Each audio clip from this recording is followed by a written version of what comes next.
For generations, this has been the American dream. Owning land, a nice house with a white picket fence.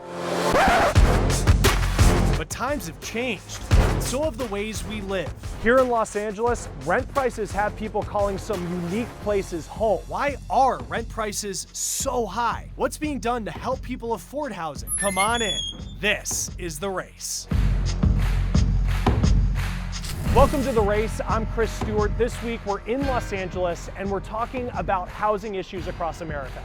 Now, headlines on the housing market can be confusing and seem contradictory. Some say that we're headed towards a recession. Others say prices are the lowest in years. We're going to be sorting through all of that during this episode and talking to Americans about what affordability looks like to them. And for some, affordability is barely bigger than a bed. Dreams don't come easy in Los Angeles. It is pretty expensive. Just right across the street from us, a studio is going for $2,500. Finding a place to live can be the barrier that keeps them from coming true. It's so heavily priced that it's pricing people out. Dean Ware's dreams brought her from St. Louis. Right now I'm a security guard, but I'm into acting right now. I've done some minor work. Since April, this has been home. With my dream and goals, you know, this is pretty good for my budget and what I'm trying to do.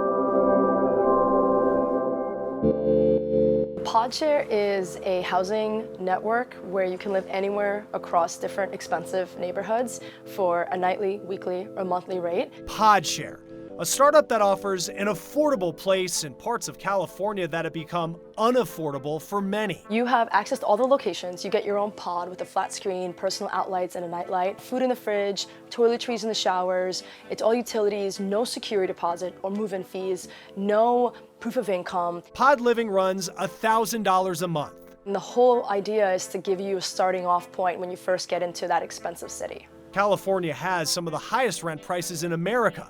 A recent study listed the top 10 most expensive places to rent, and 5 of the cities are in California. I'm not going to be here for the rest of my life, but I'm not in any rush to leave. PodShare tenant Courtney Manlove moved in September. One of the reasons why I'm here and why my credit isn't so great is because a year ago, or a year and a half ago, I was diagnosed with stage 2B colon cancer. For her, co-living is a chance to get back on her feet. She says her medical troubles and debt have held her back. And I was about ready to be homeless because my credit score went from like a 780 down to like a 350 almost overnight because I just kept taking money out to keep me alive. PodShare is just one of several startups that offer this communal living across the country. Folks are saying, maybe I don't need all that space to myself, and instead I need some more flexible terms. Meaning, as rent climbs in many parts of America, people may become more willing to trade privacy for price. The numbers show that home prices are going up in many parts of the country, and rent is no different. Annie Taylor is tracking the trend. People who are buying homes and who are renting are facing similar problems when it comes to affordability. So our partners at PolitiFact looked into the numbers. The first problem, home prices are going up faster than wages in 80% of markets across the U.S. That's hitting renters as well, with almost 2 out of every 3 people saying they couldn't afford to buy a home if they wanted to. Digging deeper into the issues renters are facing, almost 19 million of them say they are spending more than half of their income on housing. To be considered affordable, the government says people should be spending less than 30% of their income. In the entire country, there is not one county where people are working a normal week who can afford a modest 2-bedroom apartment without facing financial issues. So simply put, experts are saying that we are facing a major housing affordability crisis in the U.S. I'm Annie Taylor for The Race. Gentrification can revitalize a community, but it can also force families that don't make enough money to move. Alicia Nieves is exploring all sides of this issue. By definition, gentrification is simply the process of renovating or improving a neighborhood so that it conforms to middle-class taste. But in reality,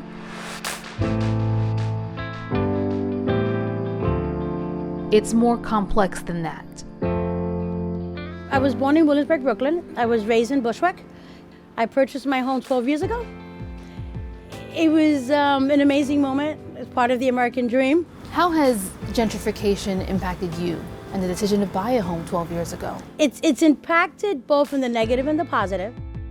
The positive, crime has gone down in her neighborhood.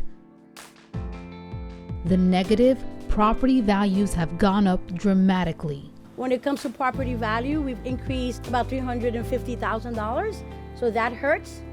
Property value doesn't really sound very bad, but when you're not looking to sell or refinance your house because you're a part of the community and you want to stay in the community, it's not a good thing.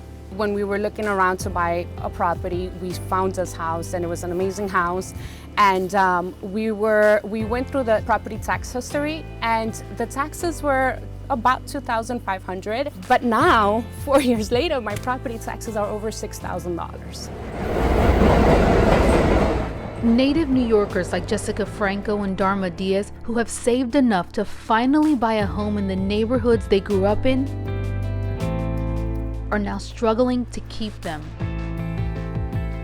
Even those who inherited a home, the only generational wealth their family could pass down, now worry they could lose it all. My father's family worked on the Panama Canal. My father was a Vietnam vet. He got the house and everything, gave it to me. I work for the city, and I had to work extra hours. I have to consider having a second job or have a side hustle to do. And it's tough, it's not easy. Just to keep the home that your father already paid for. Yeah. Unless you're able to leverage your assets and your wealth, unless you have the ability to do that, gentrification and development, is a moving freight train. There's no way for you to stop it in a city like New York. Lou Cespedes is a property manager and architect in Brooklyn. I'm considered a gentrifier in a way. But one who has tried to be mindful of those who deal with the true cost of gentrification. My purpose now is to help homeowners understand their properties and become property literate so that they can make the right decisions about, how to move forward without fear. For The Race, I'm Alicia Nieves. Affordable housing is impacting Americans all over in ways you may not expect. So The Race is taking a new approach to illustrate that point. Each week, choosing a city at random and setting out to tell someone's story. This week, that led us to the small town of West Branch, Michigan. Here's Todd Hansen. This is the kitchen dining room. In town, we came across a sign for real estate agent Gail Curtis. A lot of these older homes had original hardwood. My average buyer would probably be, she's a waitress and maybe he sells car for Dean Arbor Ford. You want to live in New York or you want to live in LA, you need millions of dollars. What do you need to live in Michigan here? You can get by in Michigan on very little. We've got rentals as low as $350 a month. The average is probably more $750. Obviously, this was probably a child's room. Gail says her sweet spot for selling is around $150,000 and under, which in West Branch can get you a surprising amount of house. Hi, Michelle! Michelle and Jared Gale bought this home in West Branch 3 months ago. We came from Saratoga Springs in Utah, and we decided to come to West Branch really for family. The kids' grandparents are here in Lake Ogama. Is that you? Is that you? They didn't exactly buy the house sight unseen, but without actually being there physically to see it. She did a FaceTime call with our iPhones, and that's how we saw the house the first time. People would meet us and they'd say, "Oh, you guys came from Utah. Aren't you that couple that didn't actually get to see the inside of the house, but you bought it anyway?" That would be us. Their home value in Utah had skyrocketed in the 9 years they were there. But so had traffic and all the frustrations of a bigger community. We are just calmer, a lot more grounded here, and it's been healthier for us and our family. And financially, it made perfect sense. This house on this land in that area, you would be $750,000 to $1 million, easily. And out here, you're anywhere from $140,000 to $180,000. Both former military in their 40s, retired and able to live if they want to on his military pension. impossible before moving to Michigan. So you went to the library, it looks like. Well, I just feel like so much more joyful living here and engaging in those social, family-friendly things. For the Gales, buying a house over the internet was a risk, but the payoff was better than they ever could have imagined, living in a house and in a town that they absolutely love. In West Branch, Michigan, I'm Todd Hansen for The Race. More to come. Stick with us. You're watching The Race.